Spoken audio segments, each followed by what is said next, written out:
It's time to fire it up. Why you gotta make me feel inferior because I'm on the grill, B? From the chop. Food for action. To the gear. It's 122,000 BTUs of charred boiling power. To the drinks. Drink some beers. These guys have you covered. We're just kicking back out here, just having a barbecue. This is the Grilling Guide. Good morning and welcome. You listen to Grilling Guys on the Grilling Guys Talk Network. Holy cow. Today's the longest day of the year. Get out and do your solstice dance. And I'm throwing a little party tonight, Bob. Just 3 other couples coming over to sit by the pool and hang out. But I thought we should celebrate the longest day of the year. And so we're going to do a little cookout and sit around and just, watch the darkness join us as late as it does this time of year. But I'm Jop. He's Barbecue Bob. What's cooking? Hey, it is the solstice. I believe it's actually tomorrow. But either way, we're I don't think so. It's Saturday night. The 20th, right? I thought it was the 22nd. Either way, yeah. we're within 2 or 3 days. Right, yeah. It's going to be light out till 10 the next 2 or 3 days. We'll go with that. Yeah. Yeah, and I think I read that actually the days keep getting longer for a little bit, or the night is extended somehow. I don't know how that works, but there's plenty of graphics online. You can see everybody wants to show the planet rotation, and I don't know. I've not done anything. It just gives me an extra hour to eat and drink. So that's all I'm after. Well, it was Friday, dude. We're behind. Friday was the solstice this year. Really? Yeah. Yeah. Okay. But keep going. I mean, it's, Okay. Well, Right. either Well, way, I'm hungover. I'm doing it tonight. we're Yeah. in Oberon country. Yeah. Right. Exactly. Yeah. So, and now, a couple of years back, I was telling you about this grand solar minimum or whatever was going on. Well, say they're doing that again this year, or it's happening again this year. Yeah. Solar flares, And I believe. that makes the plants grow more and things like that, right? I mean, Yeah. if I remember what we were talking about when we I think did it it's last like time. a solar flare. I don't know, but either way, we got some hot weather coming. Yeah, we do. Well, we're living it right now, man. We've had a couple days. We got 2 or 3 more, at least where we are. We're bumping a heat index of 100 for like 5 days in a row. We're in the middle of it, so it's summer. Get out and get in your backyard and fire up a grill. I tell you what, it is summer, Bob, because I've been on the graduation catering circuit now for a couple weeks, and then summer parties and things are popping up out of nowhere for people. So it's a good time to be a barbecue guy, but it is busy. And, being that it's a side hustle for you and me, the ones that call and want it on a Thursday, that's a little bit of a challenge. But we're trying to accommodate everybody. Well, there's so many challenges to doing barbecue for catering. Right. One being what time you're serving, Right. and that thing has to roast for 12 hours, Right. right? So it's tougher than people might imagine. Right. Well, you got to do math backwards a lot of the time. And then you got to take commutes into play. And then you got to give yourself a little bit of a buffer time in case something happens. Right. And it can almost every time. And, whatever. But it's it's what we do. It's part of what we do anyway. So, I've noticed I'm itching for a new side dish because I keep taking beans places, and it's the same bean recipe I've used forever. Mm-hmm. I think it's pretty good. It's not like rocket science to make beans, but everybody's got their little trick on them. Right. And I can tell you that 3, 4, 5 years ago, the bean pan would be empty when I'd go get my dishes back if I'm loaning out, chafing dishes and things like that. Now there's a half a pan of beans everywhere I go, and people aren't eating them. So I've got to come up with something different to do. I mean, pork and beans are like peanut butter and jelly; they kind of go together. Sounds like Campbell's to me. Right, but it doesn't. It's just not working like it was. I'll tell you what's surprisingly still very popular, if you can make a good one, is coleslaw. Yeah, And that still, I do that every time. Yep. yeah, that still is something that it doesn't always get wiped out, but I'm kind of surprised. But I get it. And, you're just going to have to play around with some different things. Yeah.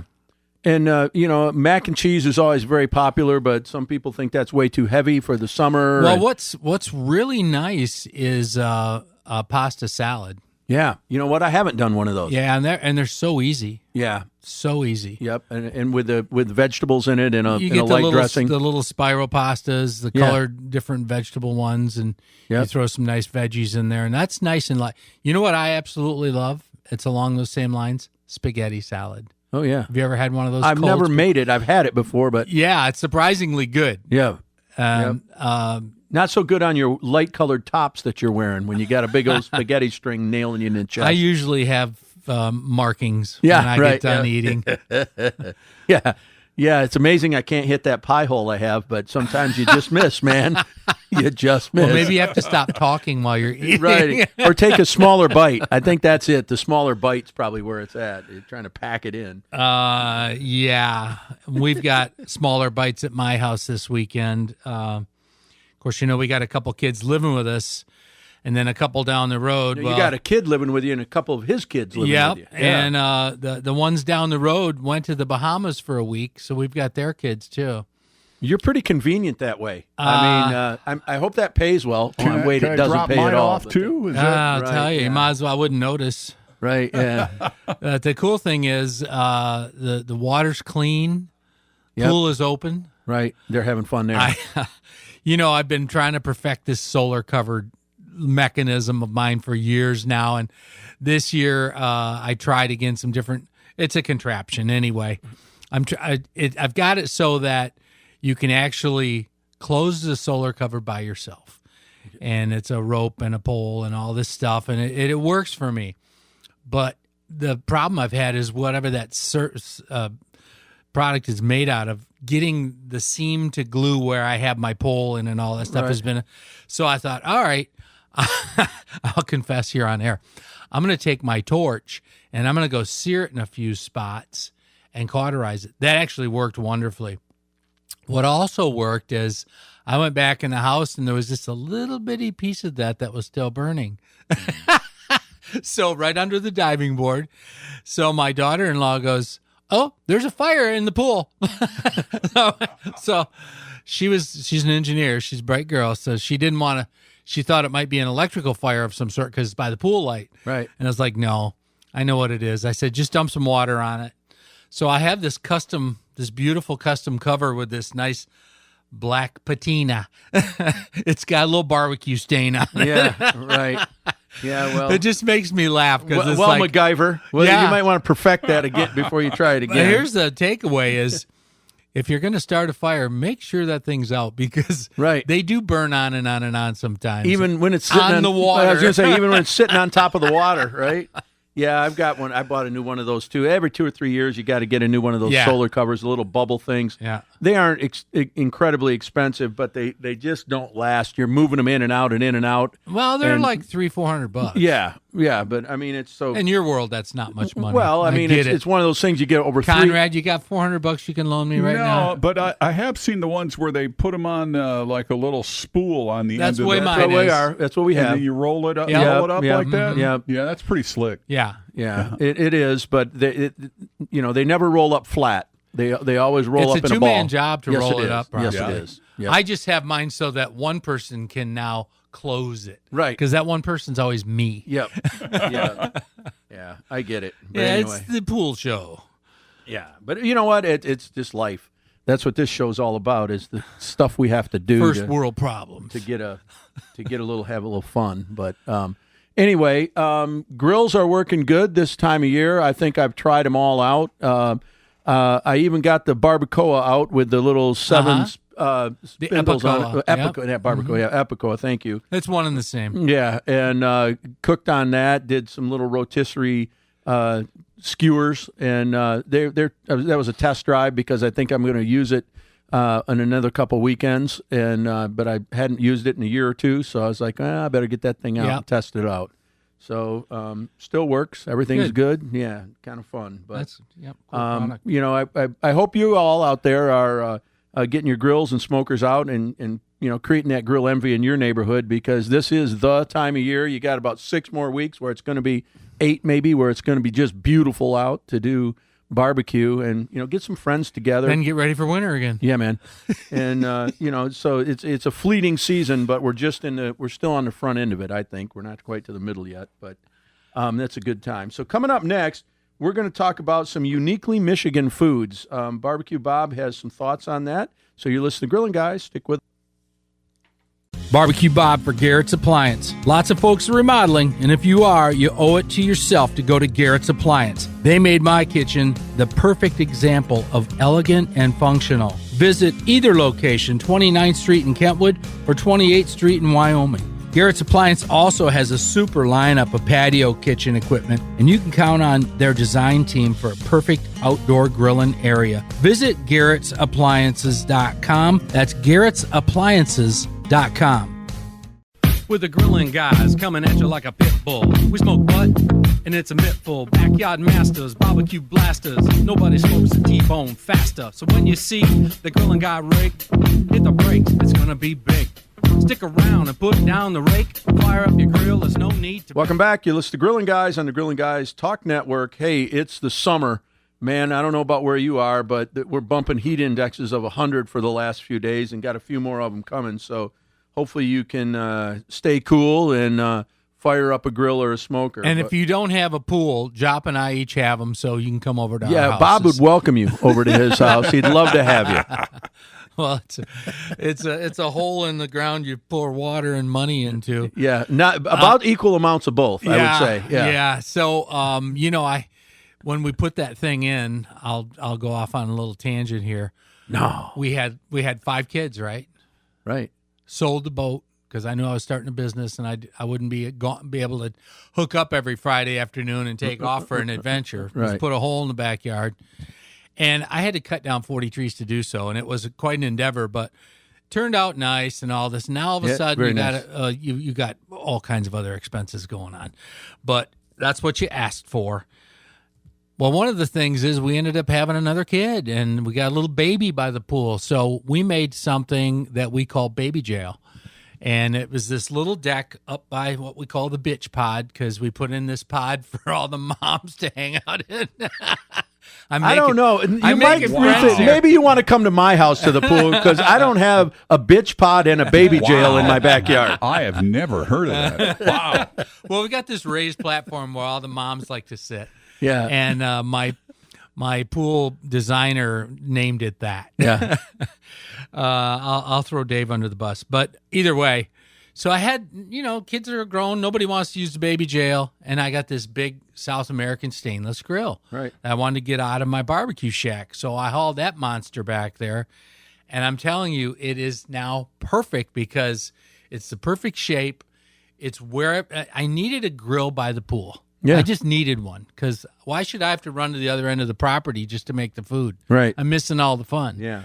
So that's in there, and then that's today is going to get a good workout because hell yeah, I have 4 little eating machines. Yep. And I'd rather have them eating outside. Well, absolutely, especially this time of year. That's what year's all about. In looking for ideas for the show, you just do a search and whatnot, and this uniquely Michigan foods post came up, and I started reading it, and I thought, oh, that's cool. That's not really grilled. That's not grilled. That's grilled, but that's not, it doesn't matter if it's grilled or not. These things are cool things that are uniquely Michigan.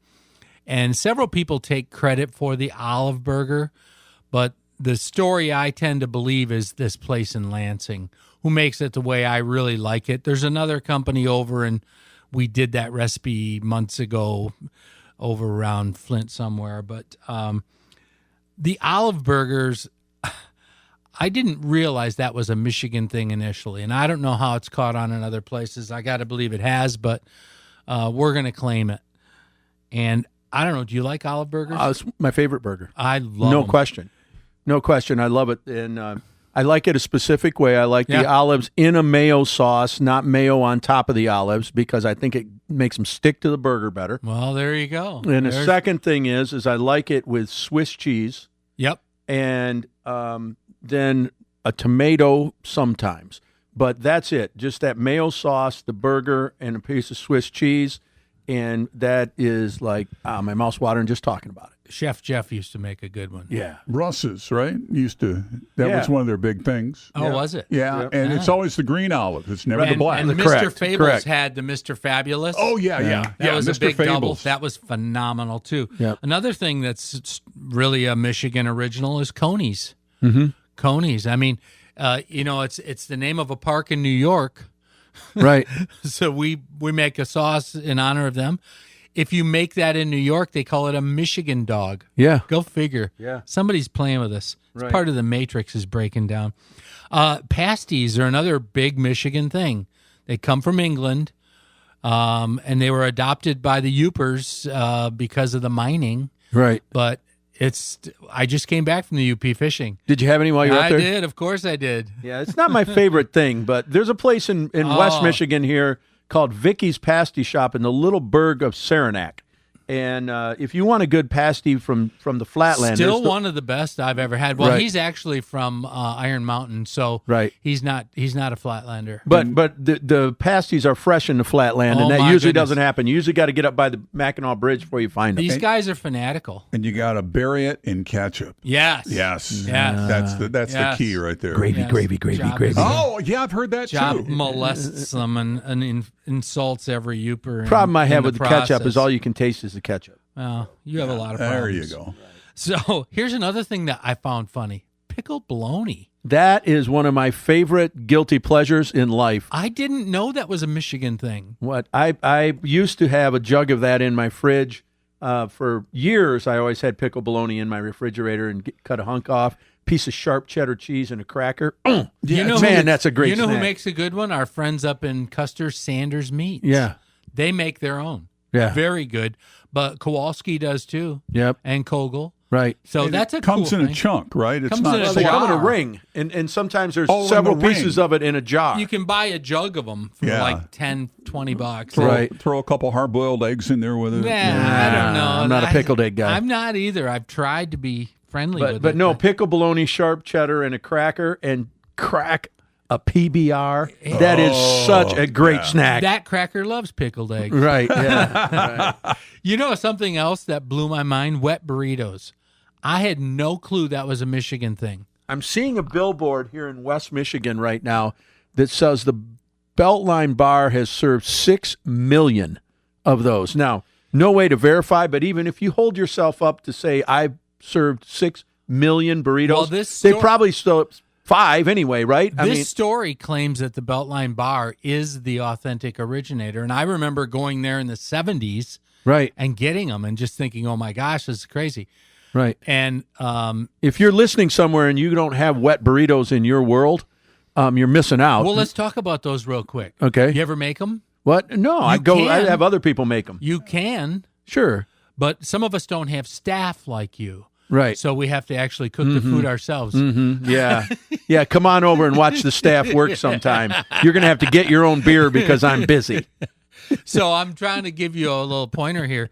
You can actually make one, and it's not that easy to those are easy. But the thing people screw up with is they're baking them with the sauce on them.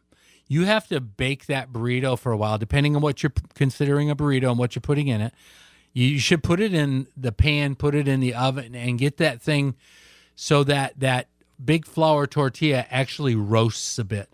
Then it's drying up enough so that when you put that sauce on it, it's not mush. Right. Because I've had plenty of people make them and they serve you mush. Right. And that's disappointing. Now, go to But- the tip in Grand Haven. Why Yeah. deal with all the There you fuss go. of putting that together? Tip a few. So here's a Classic quick, place. gravy mix for that. You can actually get enchilada sauce and add some brown gravy to it, and it turns into a pretty good assimilation of the Beltline Bar's burrito sauce. That's good. Conrad just gave us the fingers, so you got one or two more things you can touch on, and then we're going to move on. Well, I cheated the other day, and I bought a bottle of I don't know, it was some kind of organic gravy mix. It was a beef gravy. It was really nice, actually. I added that to enchilada sauce. It was fantastic. All right, coming up next is Hunter's Blend Coffee. Mike Swartzentruber is going to be joining us. Stick with us. We'll be back. If if you're feeling hungry and you want something to eat, make yourself a list and head on down to Sobey Meats, where our staff is always friendly and they all know our creed. Come on down to Sobey's and let us meet your needs. We have kielbasa, kapusta, chicken, pork, and beef, seafood and hot sticks, a snack that can't be beat, dairy and deli, groceries, beer and wine. And once you shop at Sobey's, you'll shop there all the time.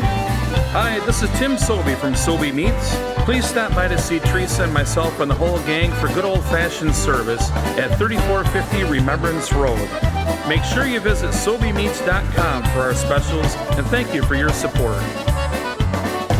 So when you're feeling hungry and you want something to eat, make yourself a list and head on down to Sobey Meats.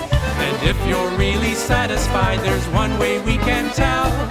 When you leave the store, make sure you ring our bell. Fenn Valley Vineyards, located on the shores of Lake Michigan in Fennville, Michigan, 45 minutes south of Grand Rapids. It's one of the most beautiful, most picturesque vineyards in North America. This family's been making wine for over 40 years. You have to bring your friends and family to the tasting room and experience pure Michigan wine. Fenn Valley Vineyards. You are getting your man card pulled. I am a guy and I like fire. The Grilling Guy. Welcome back. You listen to Grilling Guys on the Grilling Guys Talk Network. Hey, it's the weekend. It's a hot one, and it's time for a cold beverage when you're out on your barbecue. But here's another thing. Is in the morning when I first get up, I want that fresh cup of coffee. It's the jolt I need in the morning to get going. We got a new sponsor on the show, right, and Bob? I'm a coffee freak, as you know. Yeah. So I've been watching this guy on, I think, Rumble and different places. I first caught on to Hunter's Blend on a show called And We Know. It's a fantastic show, and LT turned me on to Mike. And Mike, welcome to the Grilling Guys show, and we're looking forward to a great partnership with you.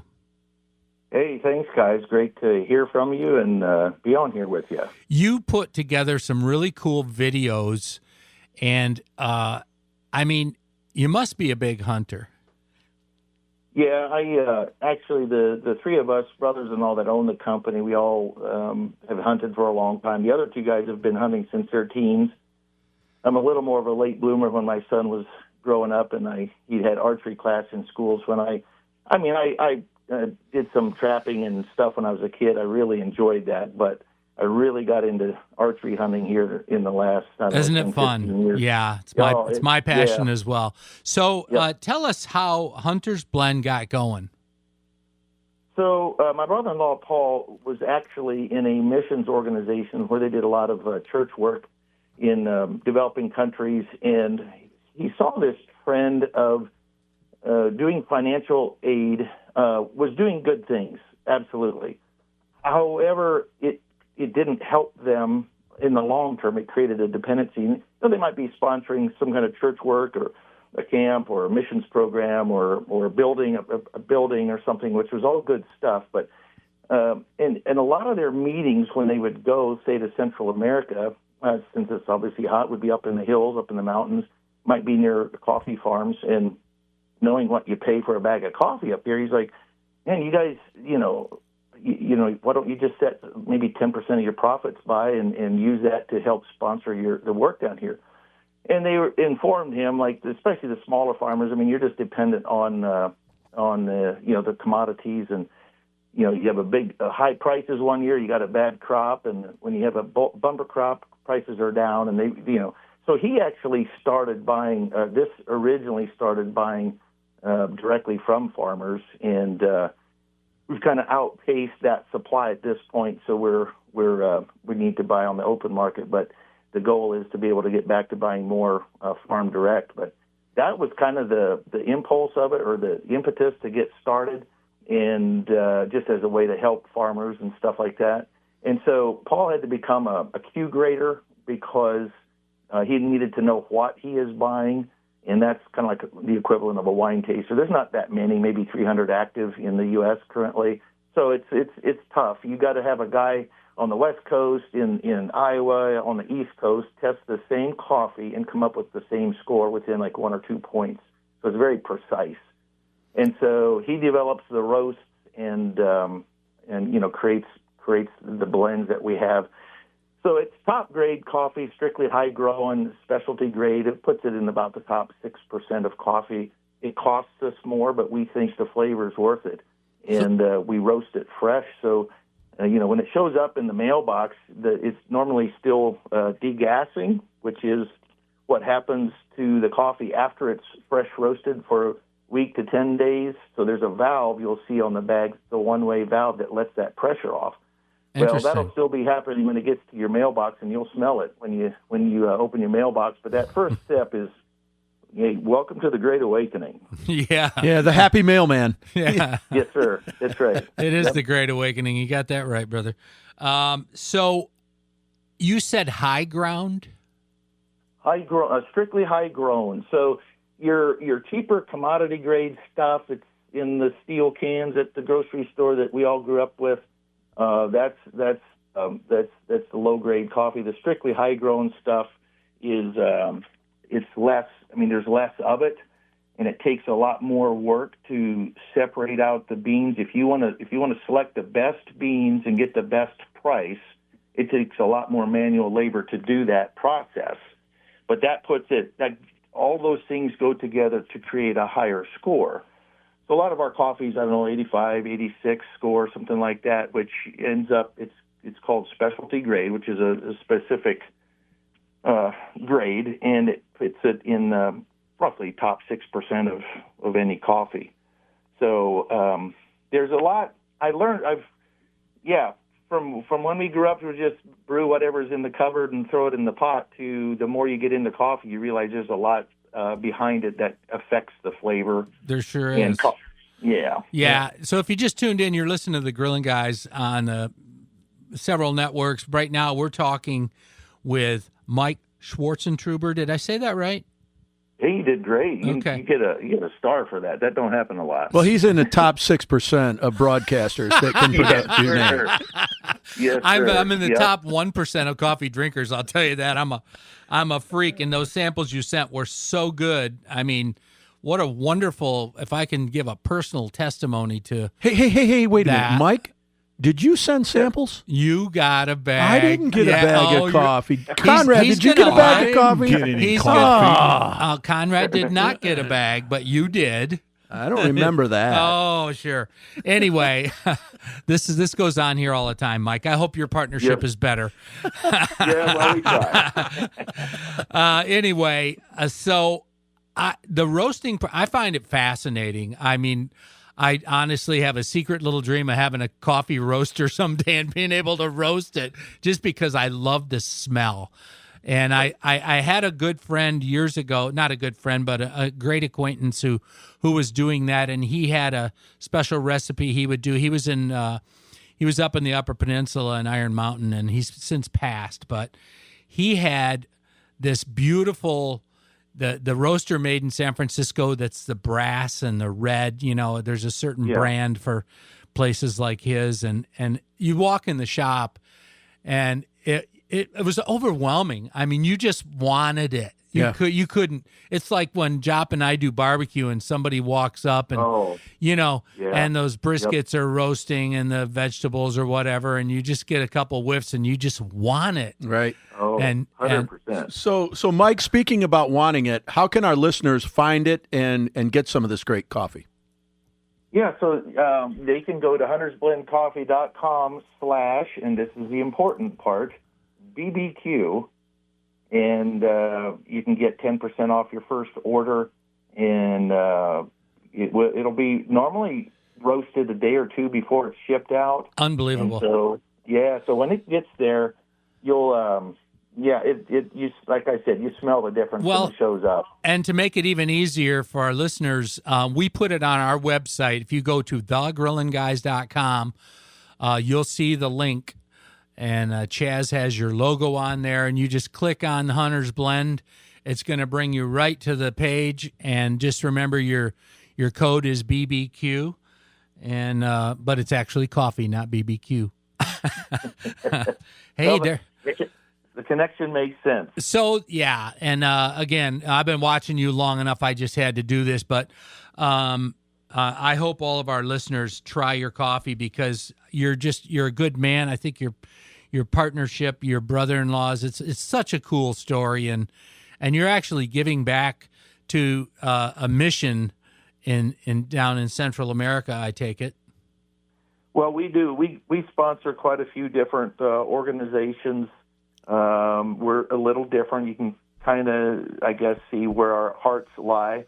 And right. So, so some of the coffee still comes direct, which helps them. But like what we support, we do a lot of hunting and conservation, veterans and patriot organizations, and pro-life. Well, and we just feel like, you got to put you invest in what you believe in, and that's kind of our hearts right there. Here's another area you really captivated me. I'm a history buff, and you do some fantastic videos. I give you tons of credit for, your accuracy and you can tell a story about the founding of our you're putting out great information for patriots, and we have a lot of patriots that listen to this show, so it's very cool. I'll tell you what, I that means a lot. I've learned a lot more about history since high school than in high school. Right. But there's a great book. It's called The Light and the Glory. Well, Mike, go ahead. I can't wait to have you back again, but the producer's telling me we're out of time. So Hunter's Blend Coffee, go to thegrillandguys.com and just buy a bag, try it, check it out, and we'll talk to you again real soon, sir. Hey, thanks, guys. Great to talk with you. Thanks, Mike. Yep. Coming up next, we got another beverage of my fave is Fenn Valley Winery. It's Brian Lesperance. Stick with us. We'll be back. Hi, this is Andy Havemeyer, operating owner of Wealthy Street Bakery, where we're more than just pastries. Open from 6:30 to 9, Monday through Saturday, and 8 to 3 on Sundays. You can enjoy a fresh pastry in the morning, a hearty sandwich for lunch, or a delicious brick oven pizza for dinner. Whether you're into coffee and tea, beer or wine, our drink menu is sure to have something for everyone. We hope to see you soon. Don't forget to check out our sister location, Hall Street Bakery, on the corner of Hall and Fuller. Check out our menus online at wealthystreetbakery.com and also at hallstreetbakery.com. Got to feed that boy. You are getting your man card pulled. Ladies and gentlemen, the Grillin' Guys. Welcome back. You listen to Grillin' Guys on the Grillin' Guys Talk Network. I tell you what, I'm going to confess, I did get a bag of that Hunter's Blend coffee from Mike. Bob had shared it with me. I just had to bust his chops a little bit while we were on the air. Imagine that. Yeah.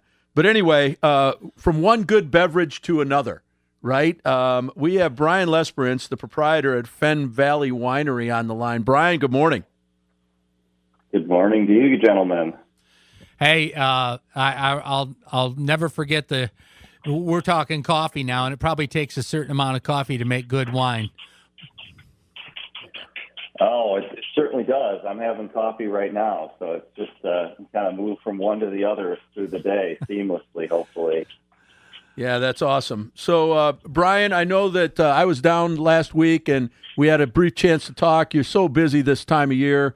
The vineyard has come alive. It's beautiful. And so tell us what's going on, because you got a big festival coming up a week from today. We do. June 28th is going to be a big thing around here. So we're going to be celebrating basically our birthday, if you will. So Fenn Valley was founded in 1973 in June, the original date that we acquired the main property here in Fennville that has become our home for the last 52 years. And so every June we try to celebrate that by creating an event that sort of highlights all the stuff that you can do around the winery throughout the year. So we have demonstrations in the vineyards to kind of showcase what's going on out there with some tastings and some yard games right out by the vines. We do a cellar demonstration where we show you what happens inside, bring out some local food trucks to support kind of how we do things on Thursday nights where we have music in the vineyards, and then we have a great wine sale. So hopefully you can walk away with some stuff that you can enjoy as you get into the summer entertainment season. So it's a really good time, kind of something for everybody. That's you guys, Fenn Valley is a wonderful American success story, but it's also a wonderful Michigan success story. And it's just, people have to embrace that, because it's the local farms that keep people employed and the local companies, and you're doing your part there. And the product that is produced is amazing. Fantastic. Hey, Brian, I've been to this thing a few times. We've got I'm bringing 10 of us down to the event next weekend after the show here. But I wanted to just relate to everybody that this is super family friendly, for first of all, and second of all, they encourage you to bring your own cooler, no alcohol. You can't get that in because that's just this law stuff. But bring some snacks, bring a charcuterie board, bring a light lunch or whatever you want to do. You've got picnic tables, you got tents, the tours of the vineyard. It's just a wonderful, wonderful day. You got music going on the whole time. If you're looking for something to do, a great summer event, this wine festival is very, very family friendly, right, Brian?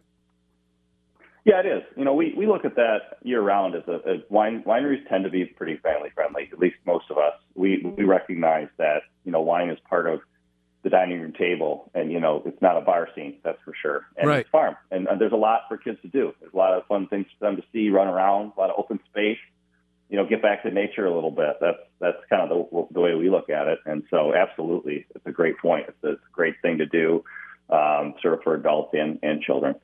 Yeah, so let me describe what one of the things that you can do that we really, really enjoy is you walk in, the place is super welcoming, the food trucks, the bands are playing, there's tents if you want to get out of the sun, there's picnic tables with umbrellas that you can sit at. There's there's a small charge to get in, I think it's $10, right? Maybe 15 at the door, but you can get online and buy your tickets for $10. Right, yep. Yeah.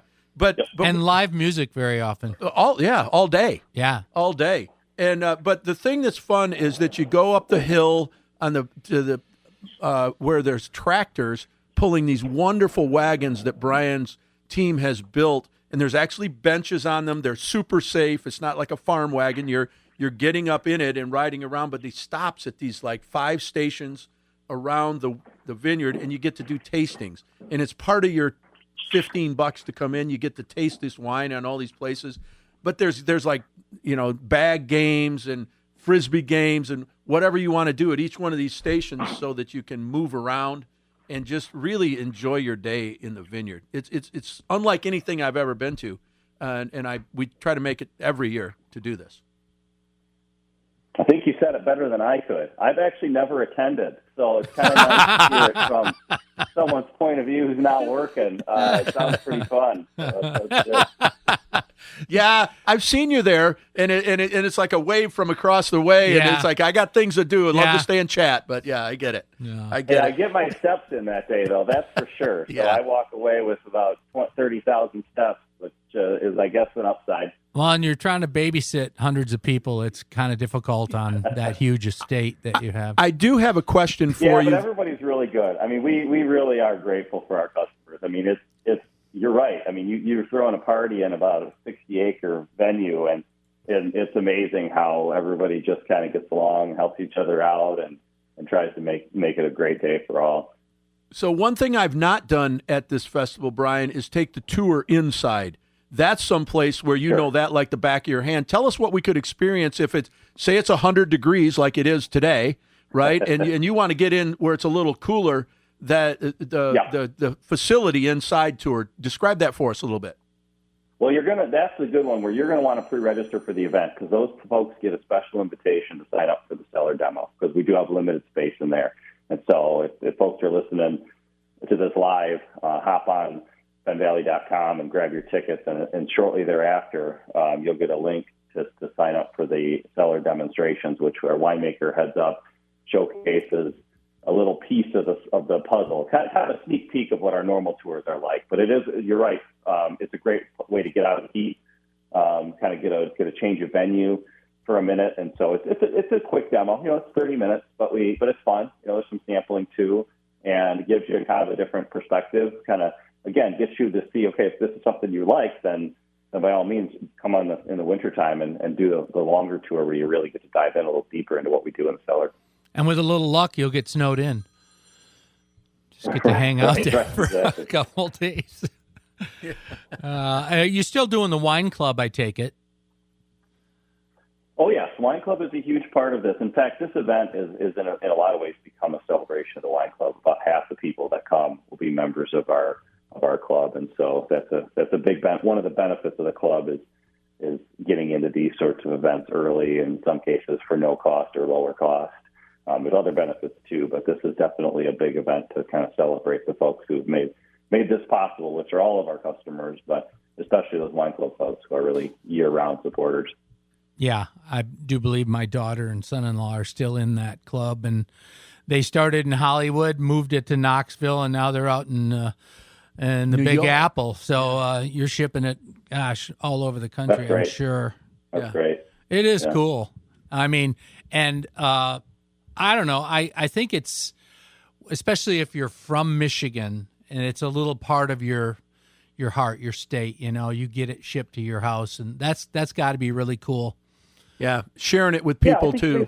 There's a couple different profiles of people that the club makes sense for, and I think that's exactly one of them. People who have a connection back to here, and you sort of put that reconnection on autopilot. Every 3 times a year, you just get a little taste of home shows up on your doorstep. So Right. I'm in a couple clubs at places I visited and have fond memories of, and you kind of forget about it. It shows up. It's like Christmas 3 times a year. Yeah. Good stuff. Good stuff. So it's so great to have you on. We appreciate your partnership and just everything you're doing. I'm proud to know you, and wish you just all the best in this season. Thank you very much. We're happy to be partnered up too, and look forward to hosting a lot of your guests over the next All right. few months. Well, here. we'll be there. Beautiful We're going to time have a down lot in of fun. Fenville. We'll have a lot of fun. All right, Brian, thanks so much for taking a minute. Get back and get those grapes turned into wine, brother. That's what you do best. Sounds good. Thanks, guys. All right. Take care. All right. That's Brian Lesperance, Fenn Valley Winery in Fennville, Michigan, the 28th of June. Get down there and get in that wine festival. But you've been listening to Grilling Guys on the Grilling Guys Talk Network. Get out in your backyard, fire up a grill or a smoker. Tis the season, man. Yeah, and you're checking us out maybe in Lansing on WGIM and up in Big Rapids on The Barn. Right. WBRN and all those stations up there. So we appreciate your time. All right, fire up a grill. We'll talk with you next week. See ya.